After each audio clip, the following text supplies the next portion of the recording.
좀 아름다운 제품을 만들어서 시장에서 잘 팔리게 할 수 있을까라고 하는 질문 하나와, 두 번째는 어떻게 하면 우리가 만드는 제품이나 서비스가 사회에 어떤 영향을 미치게 될 것인가 라고 하는, 사실 공학 쪽에서도 좀 더 기술의 원칙을 벗어나서 사용자한테 편리한 제품 아니면 감성적으로 만족도를 주는 어떤 공학적인 퀄리티를 높이는 데 있어서 디자인에 관심을 갖게 됐고, 산업이 발전하는 좀 복잡해지는 사회에 있어서 디자인 공학 융합이 반드시 필요한 일이 되었고, 디자인 공학이 좀 더 활발히 움직이고 있다, 이렇게 결론 지을 수 있겠네요. 안녕하세요. 금호공대 김선아입니다. 오랜만에 여러분 찾아뵙게 됐는데요. 오늘 여러분하고 같이 이야기를 나누고 싶은 거는, 우선 예술적 분야에 이제 신미성을 뿌리에 둔 디자인이라고 하는 것이 최근 들어서 굉장히 많은 분야하고 융합을 하고 있죠. 사실은 저도 디자인을 시작할 때 와, 예쁘고 멋있다라고 하는 그런 매력적인 거에 빠져가지고 이제 디자인을 시작하게 됐는데, 가면 갈수록 뭘 좀 더 공부해야 된다 하고 저걸 더 알아야 된다라고 하고, 심지어 최근에는 디자인은 심미적인 것뿐만이 아니라 더 이상의 것들을 많이 할 수 있다, 이런 식으로 좀 주장하게 되었는데요. 사실은 이런 부분에서 여러분들도 많은 어려움을 겪으실 거라고 생각을 하고, 이러한 부분에서 한번 정리를 하고 가자라고 하는 측면에서 좀 얘기를 나누고 싶네요. 자, 그렇다면 디자인은 공학, 그 다음에 사회과학 두 갈래로 좀 뻗어가고 있고 같이 융합을 하고 있다고 볼 수 있는데요. 우리가 지금 디자인과 공학과 사회과학 이렇게 놓고 봤을 때, 공학과 디자인과의 관계,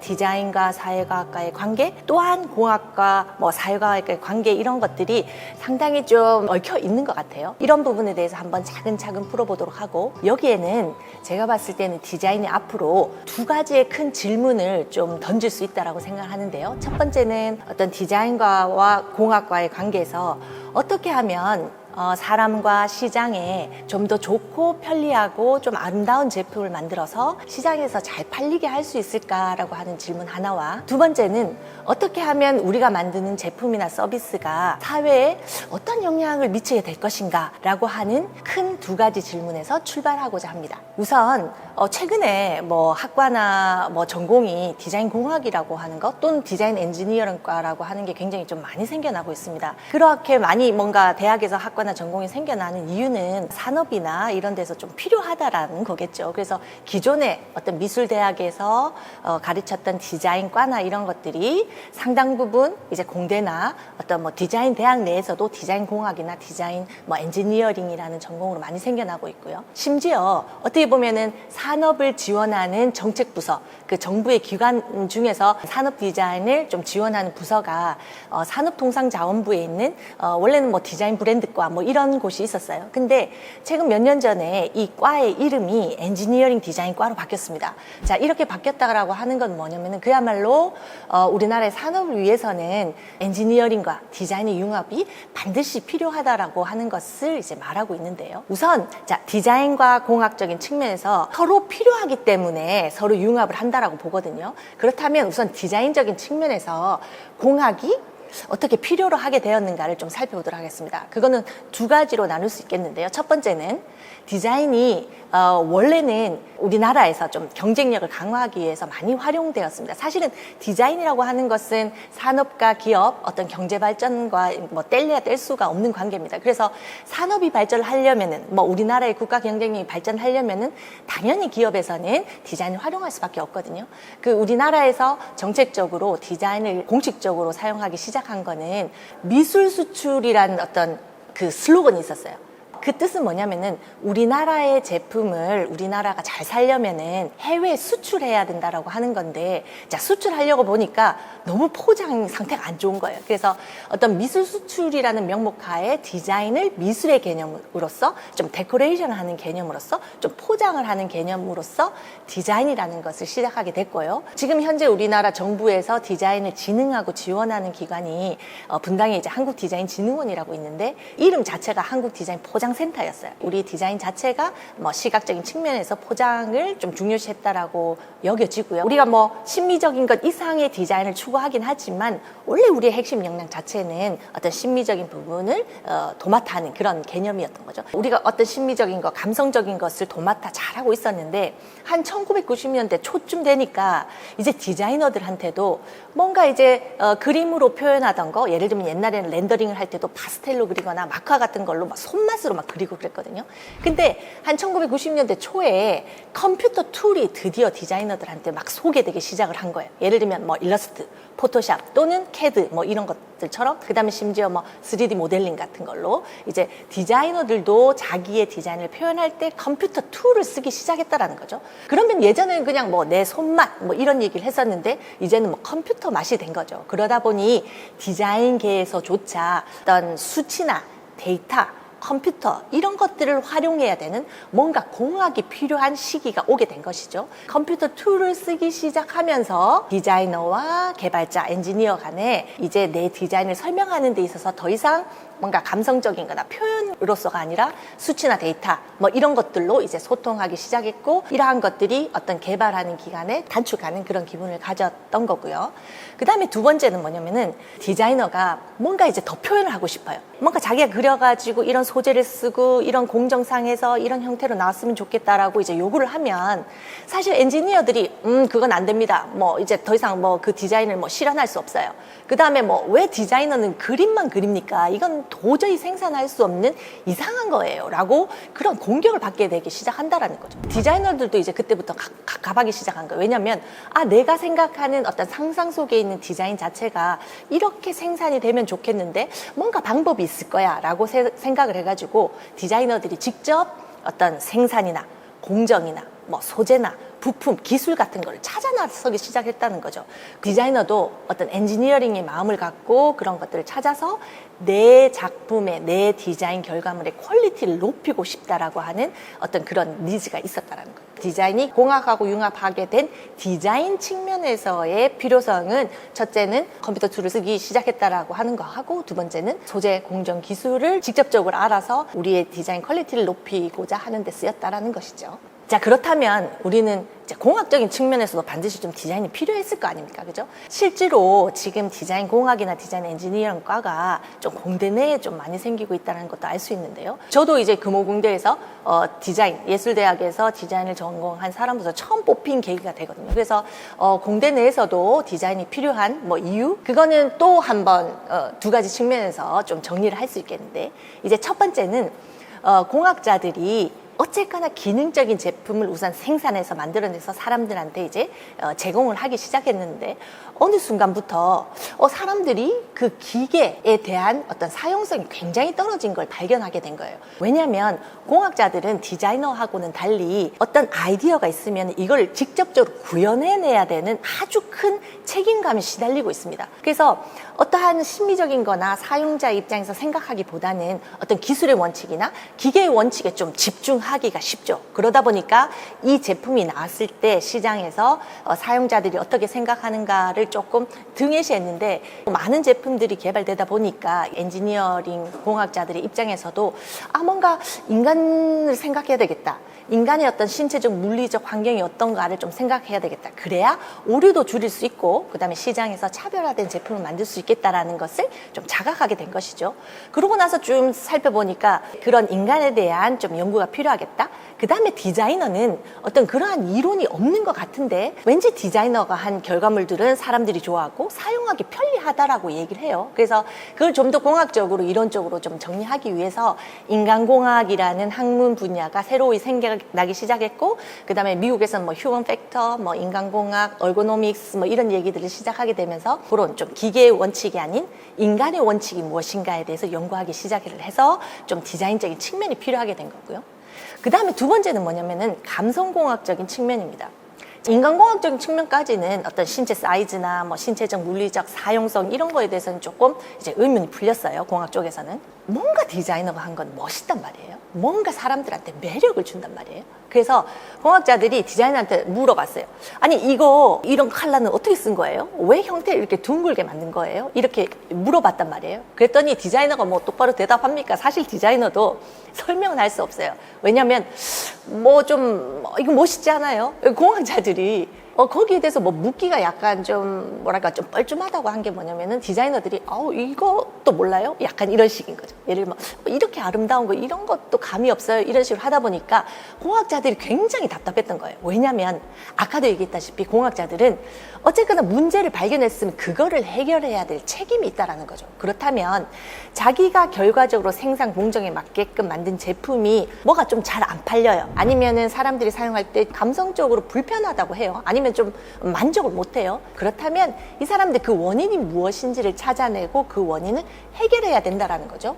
근데 그 디자인을 한 사람들은 그 원인을 명확하게 얘기를 해주지 않는다라는 거죠. 디자이너는 그냥 그게 감이야, 아니면 내가 어젯밤에 자다가 갑자기 생각해냈어, 이렇게 하니까 답답하단 말이에요. 공학 쪽에서는 그러면 그 사람들이 느끼는 감성을 미분해가지고 형태적으로 어떤 면에서 어떤 감정을 느꼈고 컬러가 이렇게 바뀌니까 어떤 감정이 생길 것이다 라고 하는 것을 뭔가 사람들한테 분석적으로 정보를 도출해서 이렇게 모양이 바뀌었을 때는 이런 감정의 변화가 있다라는 것을 통계적으로 접근하기 시작을 했다라는 거죠. 사실 공학 쪽에서도 좀 더 기술의 원칙을 벗어나서 좀 더 시장의 차별화나 사용자한테 편리한 제품 아니면 감성적으로 만족도를 주는 어떤 공학적인 퀄리티를 높이는 데 있어서 디자인에 관심을 갖게 됐고, 공학 쪽에서는 이런 것들을 굉장히 필요로 하게 되는 그런 디자인과 공학 간의 서로 간의 필요에 의해서 산업이 발전하는 좀 복잡해지는 사회에 있어서 디자인 공학 융합이 반드시 필요한 일이 되었고, 지금 현재는 디자인과 공학의 결합에 의해서 뭔가 정부에서 지원하는 프로그램도 훨씬 더 많아졌고, 우리가 앞으로 공학을 좀 더 살펴봐야 되는 입장이고, 오히려 더 예를 들면은 요즘에 IT 서비스 같은 거 있잖아요. 웹이나 앱 같은 경우는 더 필요한 구역이라고 할 수 있어요. 왜냐면은 워낙 툴들도 많이 나와 있고, 그 다음에 디자이너들이 코딩도 좀 해야 되고, 심지어 이제 공학자들은 프론트엔드 개발자들은 이미 디자인도 좀 하는 경우가 많거든요. 이미 좀 IT 계통 앱이나 웹 서비스 같은 경우에는 디자인 공학이 좀 더 활발히 움직이고 있다, 이렇게 결론 지을 수 있겠네요. 완제품 회사뿐만이 아니라 완제품을 구성하고 있는 소재 부품 기업조차도 CMF적인 디자인적인 부분을 생각을 해야 된다라고 하는 측면에서 CMF 디자인이 이제까지와는 다르게 굉장히 큰 변화의 흐름을 타고 있고, 이게 바로 제품과 기업의 변화로 이어질 수 있는 아주 중요한 역할이 되었다라고 생각을 합니다. 디자인과 공학, 사회과학 이렇게 긴밀하게 협업을 하게 되고, 분명히 이제 산업적인 변화나 기업적인 변화나 제품적인 변화가 일어나기 마련인데요. 제가 이러한 다양한 협업 관계에서 새로이 떠오르는 이슈를 이제 한마디로 정의를 하자면, 이제는 기업이 제공하는 디자인이 아니라 내가 원하는 디자인을 살 수 있는 시대가 도래한 것이라고 볼 수 있는데요. 그야말로 CMF 디자인의 시대가 되었다라고 말할 수 있습니다. 완제품 회사뿐만이 아니라 완제품을 구성하고 있는 소재 부품 기업조차도 CMF적인 디자인적인 부분을 생각을 해야 된다라고 하는 측면에서 쭉 주장을 해왔는데요. 지금 현재 작년, 재작년에 이어서 이러한 것들이 디자인과 공학, 사회과학적인 아주 커다란 흐름 속에서 CMF 디자인이 새롭게 어떤 패러다임을 만들고 있다는 것을 발견할 수 있었습니다. 그래서 이러한 측면에서는 한 3가지 관점으로 좀 봐줄 수 있는데요. 첫 번째는 좀 시장의 변화를 좀 들을 수 있겠습니다. 원래 사람들은 기능적인 잘 완성된 제품을 그냥 수용하던 입장에서 사람들이 점차적으로 휴대폰과 같은 개인의 생활에 밀착된 제품들이 많이 이제 개발이 됨으로 인해 가지고 사람들이 좀 감성을 좀 자극하는 매력적인 제품이 있었으면 좋겠다라고 해서 컬러나 소재, 촉감 이런 것들을 굉장히 관심 있게 좀 봤었거든요. 그래서 형태만 다루던 어떤 제품 디자이너들이 좀 더 CMF 디자인에 좀 포커스를 하는 그런 경우를 볼 수 있었고요. 기업에서도 마찬가지로 이제는 더 이상 이 제품이 제품만으로 존재해서는 안 되겠다라고 해서 LG전자나 삼성전자에서 만드는 이제 가전제품이나 이런 것들이 라이프 스타일을 대변하는 어떤 가구나 인테리어, 박람회인 매종앤 오브제 같은 데 진출하기 시작했다라는 거죠. 원래 전자제품 같은 경우에는 CES 쇼나 이런 데 나가야 되는데 사실은 그 라이프 스타일적인 측면에서 개인 소비자들이 감성이나 취향을 반영한 제품으로 느껴지길 원하기 시작했다라는 거죠. 그 시장이 변화하는 의 측면에서 보면은 이제는 제품이 제품 자체로서 뿐만이 아니라 라이프 스타일 기반으로 한 개인의 감성이나 취향이 중요시되는, 그래서 오히려 개인 소비자들이 더 요구하는 그런 시대가 됐다는 거죠. 최근에 나온 비스포크 제품이나 LG 오브제 제품 같은 것들이 그러한 취향을 반영한 제품의 등장이라고 볼 수 있습니다. 그 다음에 두 번째는 어떤 기업의 변화적인 측면에서 볼 수 있겠는데요. 완제품 회사는 대부분 대기업이 많아요. 선행적으로 소비자들이나 사용자들이 어떠한 감성을 좋아할 것이다, 어떠한 제품들이 매력적으로 시장에서 잘 팔릴 것이다 라고 하는 측면에서 연구를 많이 하는데요. 이 완제품 자체를 구성하고 있는 것 자체가 소재 부품 회사거든요. 그거는 사실 완제품 회사에서 그 소재 부품을 다 만드는 것이 아니라 거기서 만드는 소재 부품을 이제 어세이 상태로 완제품에서 완료를 해서 출시를 하는데, 실질적으로 어떤 감성 제품의 어떤 퀄리티를 위해서는 1차, 2차 벤더인 소재 부품이 굉장히 중요하다고 할 수 있습니다. 아시다시피 어떤 중소기업에서는 사실 트렌드나 사회과학적인 기반 연구나 소비자의 행동 변화에 대한 연구나 이런 걸 하기가 좀 힘들죠. 왜냐하면 그냥 완제품 회사에서 시키는 대로 아니면은 그런 요구사항이 나오는 대로 제품을 만들어서 좀 납품하기에 좀 바빴는데요. 이제는 더 이상 그러한 제품들이 어떤 생산 납기나 공정의 간축화나 이런 것들을 달성하기가 어렵게 됐다라는 거죠. 그래서 이제 소재 부품 회사들도 이제 그런 감성적인 측면, CMF 디자인적인 측면을 관심을 가지기 시작을 했습니다. 오히려 좀 소재 부품 회사가 그 구성하고 있는 감성 품질을 높이기 위해서 이제 시작을 했다라는 거죠. 그러한 경향이 제일 잘 나타나는 곳이 바로 건축 자재 쪽이나 인테리어 쪽입니다. 실질적으로 여러분들이 아시다시피 인테리어 시장이 DIY 시장 같이 굉장히 좀 자기들이 취향대로 선택하는 그런 시장이 굉장히 커져가고 있습니다. 특히 MZ세대들 같은 경우에는 자기 취향이 워낙 확고하기 때문에 그러한 식으로 좀 꾸미고 싶은 그런 거가 많아졌거든요. 그래서 사실은 건축자재 회사나 그 다음에 컬러 회사 같은 경우에는 발빠르게 그런 거에 대응하기 시작했어요. 완제품 회사처럼 그런 트렌드를 연구하고 오히려 우리가 가진 소재 부분 기술이 그런 시장성에 맞다, 소비자의 취향을 반영했다라는 것을 보여주는 식으로 바뀌기 시작했다라는 거죠. 가장 이제 그 대표적인 회사가 이제 LX 하우시스 같은 경우에는 자체적으로 트렌드 조사도 하고요. 그 굉장히 많은 제품의 라인업을 제공하기 때문에 그런 거에 굉장히 유리한 하나의 케이스고, 사마 페인트나 KCC 이런 페인트 회사에서도 컬러를 자기 나름대로 만들어가지고 소비자들한테 알리는 그런 쪽으로 감성적인 회사로 변화하기 시작했다라는 거예요. 이제 마지막으로는 시장도 변하고 기업도 그렇게 준비하지만 사실은 현대사회에서 우리가 제품이라고 하는 거는 생산과 제조 시스템이 그것을 따라주느냐 하는 거죠. 왜냐하면 그 전에 제조의 방법들은 완전히 대량 생산을 기반으로 했기 때문에 아주 단품종만을 원했습니다. 한 가지 컬러 아니면 한 가지 형태 이런 것들을 만들어야지만 생산 공정이 굉장히 심플하고 그 다음에 단가도 낮출 수 있고요. 이런 여러 가지 시스템적인 문제가 있었거든요. 근데 이제는 제조 혁신이라는 이름 하에 스마트한 기술이 기반으로 됨으로 인해서 여러분들 많이 들어보셨던 4차 산업혁명의 아주 대표적인 기술인 스마트 공장, 스마트 팩토리가 이제 실현이 되기 시작했다라는 거죠. 그래서 어떻게 보면 소비자가 개인이 취향적으로 원하는 소재 부품을 어떤 데이터로 취합을 할 수 있고 그 데이터에 따라서 여러 가지로 조합을 해가지고 하나의 제품으로 다품종으로 이렇게 출시를 할 수 있는 시스템의 변화가 일어나기 시작한 거죠. 이제는 더 이상 기업이 제공하는 단순한 제품이 아니라 내가 원하는 디자인을 살 수 있는 시대가 되었다라고 하는 것을 다양한 배경을 통해서 살펴봤는데요. 오늘 여기 온 곳은 바로 아주스틸의 이제 공장인데요. 이 공장이 새로 생겨나면서 이제 스마트 팩토리를 짓기 시작하면서 이 회사에서 어떤 제품을 만들었습니다. 아주스틸이라는 회사는 원래 이제 메탈 제품에다가 코팅을 해가지고 TV나 방화문, 건자재 같은 곳에 이제 메탈 제품을 이제 제공하는 소재 부품 회사인데요. 이 회사에서 이제 앞으로의 이렇게 변화하는 시장에 맞추어서 아텍스라는 제품을 개발했습니다. 이 아텍스라는 제품은 이 메탈에다가 디지털 인쇄를 하는 방식이에요. 근데 디지털 인쇄라고 하는 거는 우리가 옛날에 뭐 종이에다가 하는 그런 인쇄 방식이라 하는데 요즘에는 부직포 위라든지 메탈 위에 바로 내가 원하는 취향의 그림이나 이미지 또한 디자이너가 괜찮다고 생각하는 호재감이 나는, 예를 들면은 메탈인데도 어떤 그 우드의 문양을 정말 실제와 같이 나타낼 수도 있고요. 그 다음에 어떤 자연의 풀린 모양도 완전 실제같이 그렇게 프린트해서 인쇄할 수 있는 기술이 발전했기 때문에 메탈에다 그런 것들을 다양하게 표현을 할 수 있는 그게 기술적으로 시대가 되었다라는 거죠. 근데 이런 기술은 어디에나 뭐 쓸 수 있는 좀 일반적인 기술이라고 생각할 수도 있는데 이게 뭐냐면은 생산 공정상에 관리가 되느냐, 거기서 대량 생산화해서 낼 수 있는 그 시스템이 갖추어질 수 있느냐라고 하는 것은 바로 그 스마트 공장 시스템 내에서 그게 가능하다는 것이고요.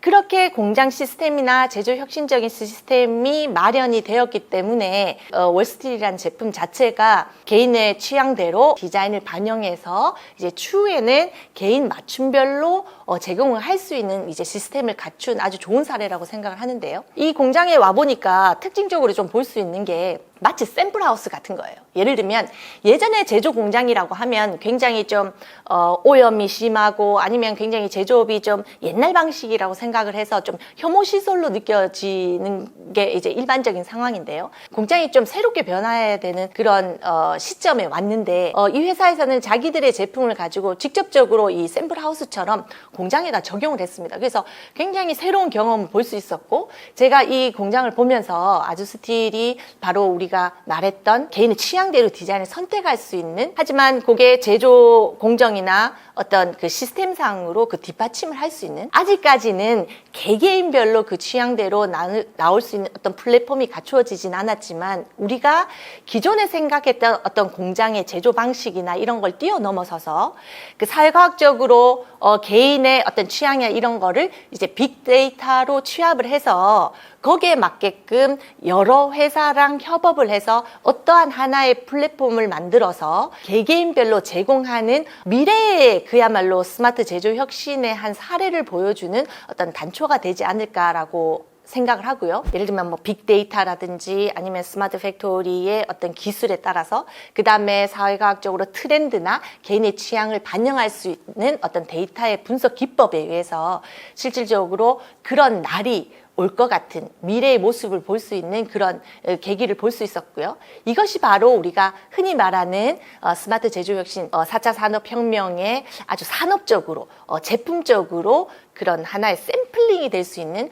CMF 4.0 디자인 시대를 볼 수 있는 기회가 되지 않을까 하고요. 이러한 측면에서 CMF 디자인이 이제까지와는 다르게 굉장히 큰 변화의 흐름을 타고 있고, 이게 바로 제품과 기업의 변화로 이어질 수 있는 아주 중요한 역할이 되었다라고 생각을 합니다. CMF 디자인이 변화하는 어떤 흐름과 다양한 디자인적인 측면, 공학적인 측면, 사회과학적인 측면을 바라본다고 하면 우리 제조업의 어떤 재부활, 산업이 좀 커갈 수 있는 그런 미래를 좀 그려볼 수 있는 좋은 기회가 되지 않을까 합니다. 그러면은 지금 이제 그 대학에서 학과나 전공에 디자인 공학 전공이 많아진다고 하고, 심지어 뭐 엔지니어링 디자인과로 뭐 정부 조직도 바뀌었다고 하는데, 근데 실질적으로 과연 이 사람들이 취업이나 진로에 있어서 쉬운가? 라고 하는 측면에서 여러분들이 고민이 많을 것 같아요. 아직 디자인공학 전공이 아주 소수고, 그 다음에 기업에서는 사실은 이래요. 디자인을 아주 잘하는 사람 뽑고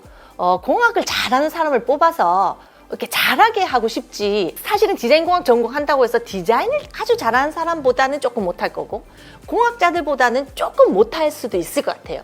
자, 그렇다면 우리가 뭐 대학생들 같은 경우에는 진로를 선택할 때 좀 고민이 될 것 같아요. 근데 저는 이렇게 말씀드리고 싶어요. 결과적으로는 기업에서 일을 하다 보면 디자인공학 융합 전공을 한 사람들이 사장의 옆에 앉아 있다, 뭐 이렇게 얘기할 수 있을 것 같아요. 4학년을 마치고 기업에 들어갈 때는 어떤 식으로든 뭐 제일 잘하는 사람으로 들어가지 말고요. 일단은 그 산업이나 기업에 좀 인을 하라는 거죠. 그 안에 들어가서 역할이 어떻게 주어질지를 찾아보는 게 좋을 것 같아요. 디자이너를 이기려고 하지 말고 공학자를 이기려고 하지 말고 내가 이 두 개를 가지고 있다는 가능성을 가지고 내가 원하는 기업과 내가 원하는 산업 분야에 일단은 들어가시라. 거기까지만 노력을 하시라. 기업에서 일어나는 산업에서 일어나는 모든 것들은 이 두 가지의 지식을 반드시 알고 있는 사람만이 계속 더 성장을 할 거라고 확신합니다. 디자이너는 시장에서 잘 먹히는 상품을 만들던 사람이에요. 일반 사람들이 볼 때는 그게 굉장히 좀 맛나 보이고 뭔가 그걸 하고 싶게 만드는 그런 출중한 능력이 있다는 거죠. 굉장히 팬시한 상품을 잘 만든다는 거예요. 그거는 사실 사회과학자들은 그런 것들을 잘 못하는 경우가 있습니다. 왜냐면 굉장히 좀 심각하고 진지하거든요. 디자인과 공학과 사회과학이 서로 협의에 의해서 기술을 정의를 하고 앞으로 살아가는 시대를 시나리오를 그려서 그런 방향으로 가야 된다는 합의가 이루어져야 될 수밖에 없다. 우리가 디자인 공학이라고 하는 거는 뭐 여기저기서 좀 많이 들었던 것 같아요. 그 좀 디자이너조차도 많은 이해를 하고 있는 것 같은데 디자인 사회과학 이렇게 얘기하면 좀 골치 아프다는 얘기죠. 사회과학과 인문학을 비교해 봤을 때 인문학은 좀 더 좀 본질적인 걸 추구하는 좀 예술에 가깝다고 볼 수 있죠.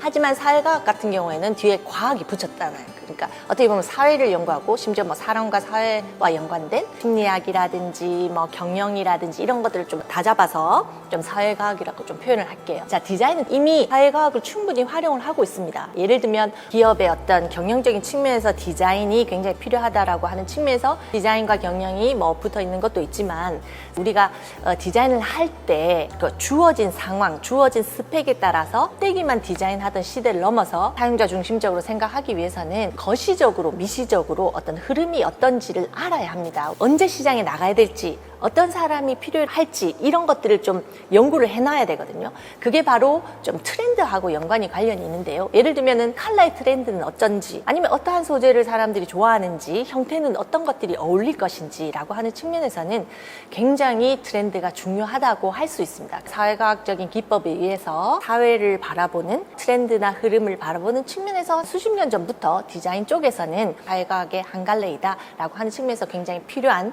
학문이라고 할 수 있고요. 최근 들어서 뭐 디자인 싱킹이니 서비스 디자인이니 이런 게 이슈가 많이 되기 전부터 디자인 경영적인 측면에서 디자인 리서치가 필요하다라고 하는 근본적인 이슈가 있었습니다. 그때는 뭐냐면은 디자인 리서치라고 하는 거는 우리가 좀 마케팅에서 어떤 소비자를 조사를 할 때 설문이나 이런 걸 통해서 좀 통계적인 자료를 많이 활용을 했었어요. 디자이너가 보기에는 그 통계가 좀 잘 맞지 않는다는 생각이 드는 거예요. 왜냐하면 기존의 사람들의 행태나 이런 것들을 추출해낸 데이터이기 때문에. 하지만 디자이너는 어떤 미래적인 상품 아니면 세상에 없는 상품 차별화를 위해서 어떤 개념을 정의해야 되는 사람들이기 때문에 잠재적인 욕구, 니즈를 발굴해야 되는 어떤 목적이 있거든요. 그래서 좀 더 현장에 나가서 좀 정성적으로 관찰하거나 어떤 그런 리서치를 해야 될 필요가 있다라고 살펴봤더니 이런 리서치를 많이 잘 하는 데가 어디냐면 좀 사회과학 쪽 분야라는 거죠. 질적 연구를 굉장히 조사를 잘하고 분석을 잘하는. 그래서 교육학이나 뭐 심리학이나 아니면 사회학 쪽에서 쓰는 기법들이 굉장히 많습니다. 지금 여러분들이 알고 계시는 디자인 리서치의 방법론들의 대부분은 사회과학 쪽에서 넘어온 거죠. 디자인과 공학 간의 관계 속에서는 디자인은 사실 공학을 전체를 다 이해하기 어렵고 공학이 자기들의 근본 속에서 디자인이 좀 더 필요했던 거라고 한다면 제가 생각할 때는 디자인과 사회과학의 측면에서는 디자인 쪽에서 사회과학을 좀 더 필요로 하는 그런 시점이 아닌가라고 생각이 들고 지금 현재 여러분들이 서비스 디자인 리서치나 이런 거 할 때 굉장히 많은 어려움을 느끼는데 우리가 사회과학적인 학문을 공부하지 않았기 때문에 굉장히 어려움을 느끼는 거예요. 그래서 혹시나 자기가 뭐 서비스 디자인을 앞으로 뭐 하고 싶다, 뭐 UX나 아니면 디자인 싱킹을 좀 더 하고 싶다라고 하면 반드시 좀 사회과학 분야에 좀 관심을 가지고 좀 더 체계적으로 공부를 해야 그런 것들이 좀 더 원활하게 잘 이루어질 거라고 생각을 들고요. 자, 그렇다면은 사회과학 쪽에서는 어떤가 한번 살펴볼까요?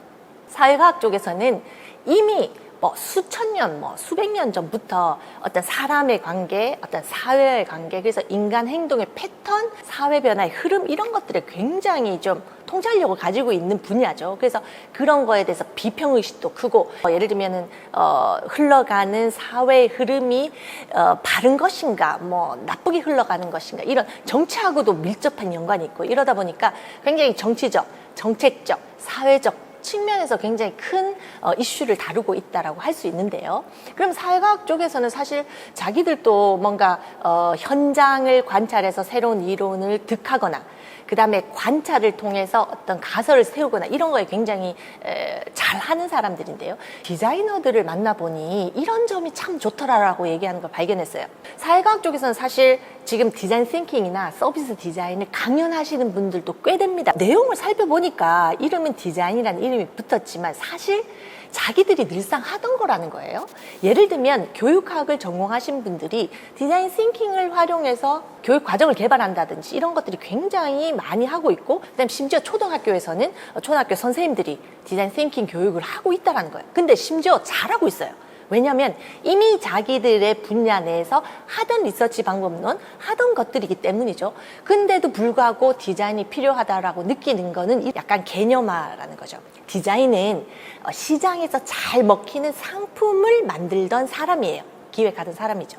그렇다면 사회 현상에서 벌어지는 수많은 사회 문제나 우리가 뭔가 구성해야 될 정책 이런 것들을 굉장히 컨셉화를 잘 시킨다는 거예요. 일반 사람들이 볼 때는 그게 굉장히 좀 만나 보이고 뭔가 그걸 하고 싶게 만드는 그런 출중한 능력이 있다라는 거죠. 그건 이미 디자인 쪽에서는 기업에서 상품을 만들던 그런 배경에서 이게 출발이 됐고 이러한 것들이 사회과학과 만나면서 어떤 정책이라든지 사회 문제를 해결하는 이슈를 굉장히 개념화하고 좀 아이디에이션을 잘해서 사람들한테 쉽게 잘 전달할 수 있는 굉장히 팬시한 상품을 잘 만든다는 거예요. 그거는 사실 사회과학자 들은 그런 것들을 잘 못하는 경우가 있습니다. 그런데 자, 사회 문제를 해결하는 쪽 현장을 관찰하고 예를 들면 복지 문제, 뭐 정책 문제 이런 것들에 가면 사실 디자이너들이 느끼기에는 굉장히 좀 어려운 부분일 수도 있어요. 왜냐하면 굉장히 좀 심각하고 진지하거든요. 그래서 좀 비평의식도 높아야 되고 이런 부분이 있습니다. 그래서 이런 부분들을 잘하는 사회과학과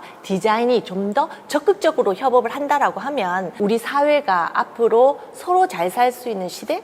뭐 이런 것들이 갈 수 있지 않을까라는 생각이 들고 최근 이슈가 되고 있는 ESG를 얘기할 수 있는데요. 이게 바로 디자인과 사회과학과 공학이 만나야 되는 어떤 정점의 이슈라고 생각을 하는데 결과적으로는 좀 사회과학과 굉장히 이슈가 되는 문제이기 때문에 이런 것들을 좀 잘 살펴봐야 될 것 같고요.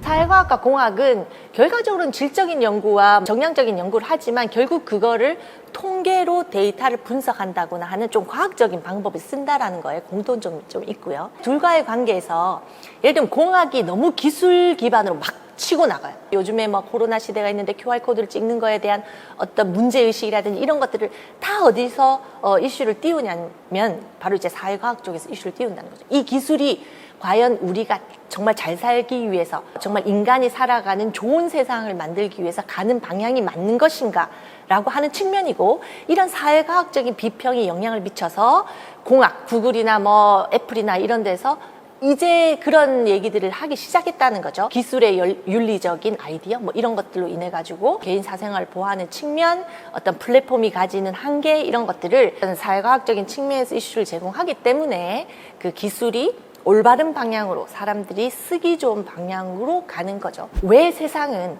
디자인과 공학과 사회과학이 이렇게 얽히고 얽혀서 우리가 이런 분야들을 다 섭렵하고 좀 이해를 해야 되느냐 라고 생각을 해보면 우리가 4차 산업혁명이라는 엄청난 기술의 변화 시대를 맞이했고 두 번째로는 코로나 시대를 맞이하면서 엄청나게 사회문화적인 경제적인 변화를 겪었습니다. 그렇다면 앞으로 우리가 살아갈 세상은 그야말로 엄청난 기술을 기반으로 해서 우리가 어떠한 세상으로 살아나가야 할지를 디자인과 공학과 사회과학이 서로 협의에 의해서 기술을 정의를 하고 앞으로 살아가는 시대를 시나리오를 그려서 그런 방향으로 가야 된다는 합의가 이루어져야 될 수밖에 없다.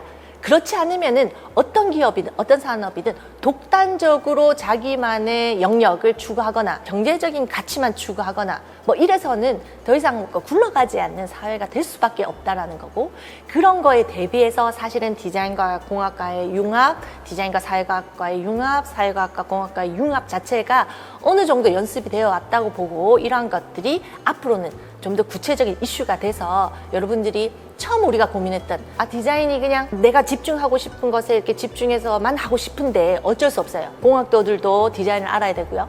디자이너들도 사회과학을 알아야 되고, 사회과학자들도 디자인과 공학을 알아야 됩니다. 그거는 우리만의 문제가 아닌 것 같아요. 그래서 여러 가지 측면에서 많은 정보와 지식을 섭렵을 하고 거기에 대해서 자기 전문 분야에 맞도록 재해석해 나가는 역량이 앞으로의 시대에 필요하게 되지 않을까 생각을 합니다.